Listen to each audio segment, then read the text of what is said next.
masisi ko ba't ganto? Ginaganapan ko lang na natural, tsaka inagapan ko na mautal. Nilawan sinugal, ginapang minahal. Katagalan natutunan ko rin tumagal, tsaka alam ko naman na inaabangan na. Sana tabangan yung papakawalan para di naabangan.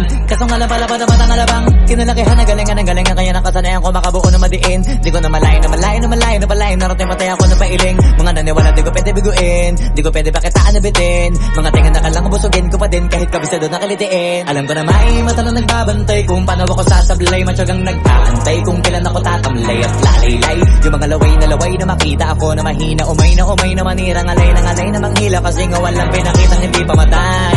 Na napasarap mag-rap, ang daming nagbago mula nung kilalanin ang tao.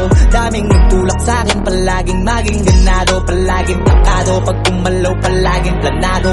Daming pasabog, kailangan pag malawak ang sakop. Ikaw din ang talas sa laban, pag nabalot ng takot. Kung saan ka aabot, takutin lahat ng mahahakot. Yung dami ng pagod ay may sukli pag di ka madamot. At kung hindi ko tinaga, baka nauwi na sa wala. Ganito pala to kalala, kita mo naman na napala. Paano ko hindi ko ginawa, yung iba di makahalata. Malaki na ang nakataya, marami na pwede mawala. Kaya di na pwede pabaya, hindi pwede puro mamaya. Baka sa huli mapahiya, totoo na parang himala lang simula sa iba ba tiningala. Matagal ko din na kinapakatagawa, di man na pa yung kalidad. Di mo na kasi binabaan na marami pa nagdududa. Puro kilos ang inuuna, ngayon kita mo namumunga. Tumutubo na, kakarami ko nakukuha, pero di pa rin nalulula.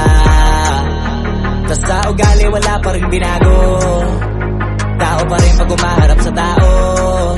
Pero pag usapang rap pa, iba-iba ko. Literal na may bago kong naabangan sa tuwing may ilalabas na bago. Yan ang ginawang pambawi sa nakikinig palagi, para mas lalo sila ganahan. Di yung mga bago ko hanapin, yung iba naman nababawan. Pero di na para atupagin, di kasi nila maunawaan. Naimbulsa ko pinabalaan.